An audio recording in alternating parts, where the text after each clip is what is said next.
All right, once again, reporting live, sort of live from Gamescom 2015. I'm here at Logitech in the business area, and I'm talking to Vincent. What exactly do you do for Logitech?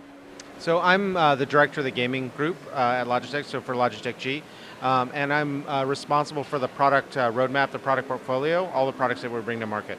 All right, before we start talking about the latest wheel, I want to go back a few years, actually, or 1, 2, 3 years when Logitech announced that they were kind of drawing back from the gaming section and not really producing new peripherals. Now you're coming out with a new wheel. What is the story behind that?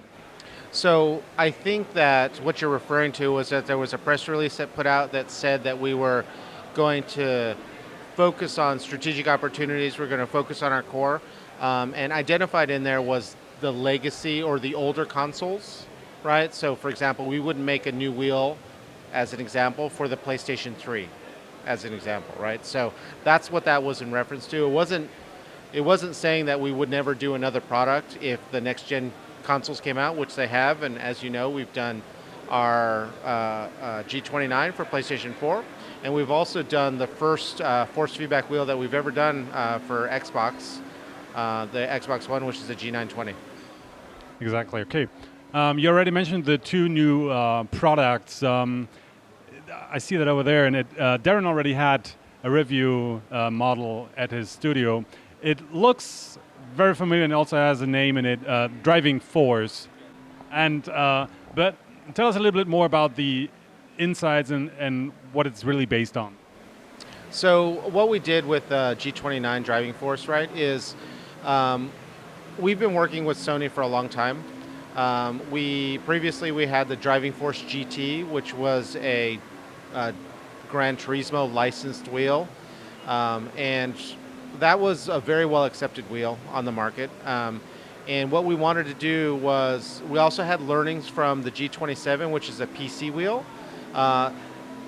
It was good that there was some compatibility on the PlayStation 2 and PlayStation 3, but it wasn't a complete experience because you couldn't navigate through the menus because those products weren't licensed ever, right? So what we did was we sat down with Sony and we talked to them about, we want to bring the new wheel to the market. We want to bring it to our fans and our customers, and we want a complete experience, right? So we've developed, in conjunction with Sony, a fully licensed PlayStation 4 wheel that also has backwards compatibility with the PlayStation 3 because it connects via USB.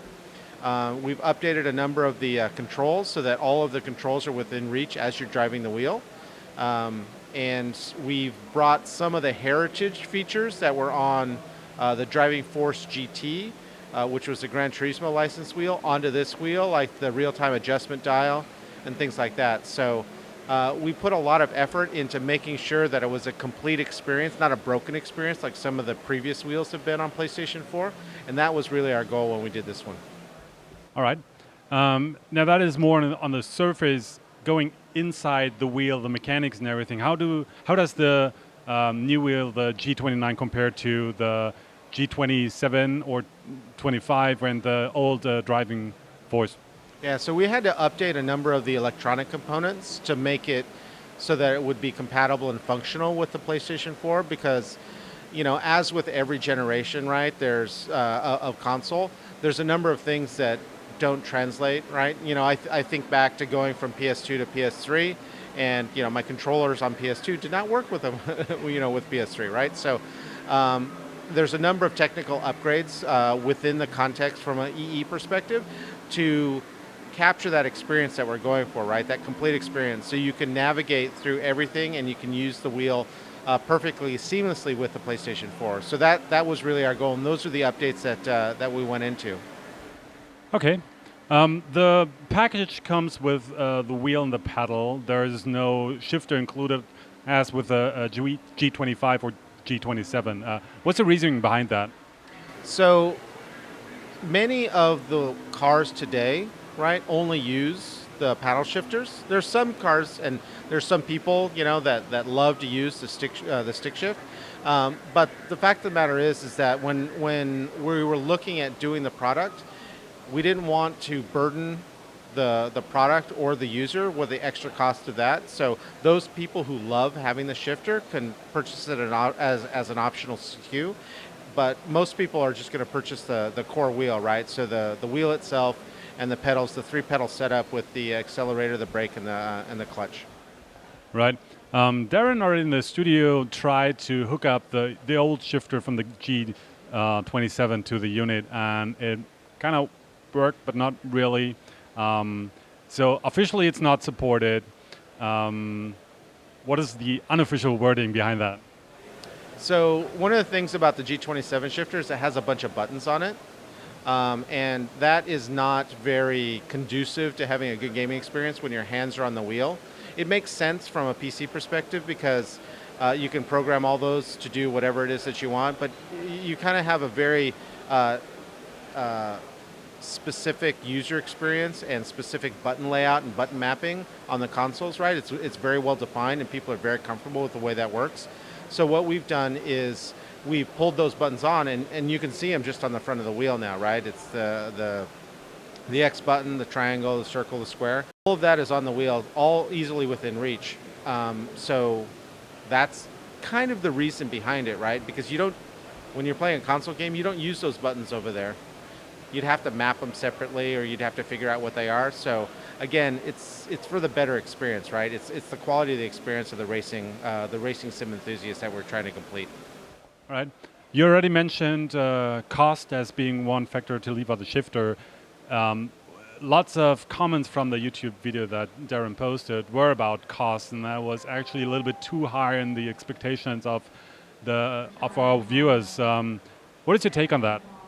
So previously, right, we made no fully licensed wheel for PlayStation that had all of the features that we've rolled into this product. And the G27 was fundamentally, it's a broken experience on the PlayStation. It was never licensed to work on the PlayStation. It's really a PC wheel. This product is a fully licensed product. The reason that we did that is because we wanted that great user experience, and we wanted to ensure that as games continue to come out with the PlayStation 4, because it's so early in its life cycle, that we wanted to make sure that we had compatibility for all those games. Okay, and that's where the extra cost is coming from? So the price, you mean the price point? Yeah. Yeah, so that completely has to do with updating the product and making it completely compatible and fully licensed with PlayStation 4. All right, but not only have a PlayStation 4 wheel, you already mentioned the Xbox One wheel. What is some of the learnings or experience that you got from actually making that wheel for Xbox One?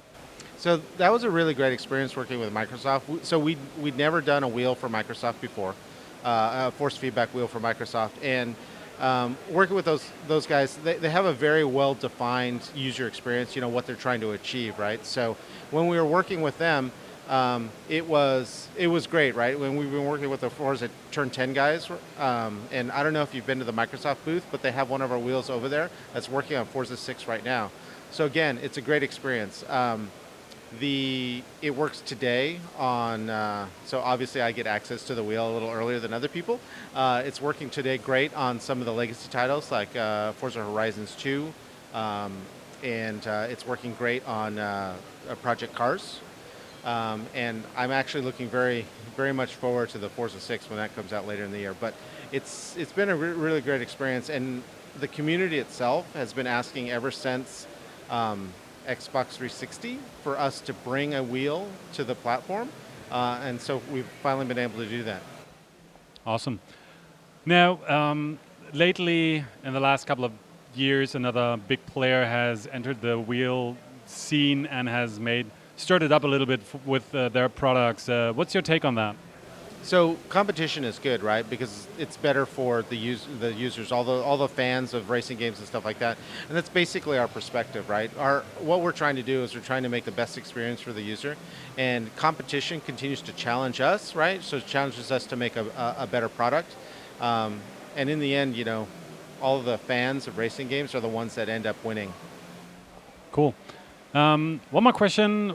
What else can we expect from Logitech in the future in terms of racing experience?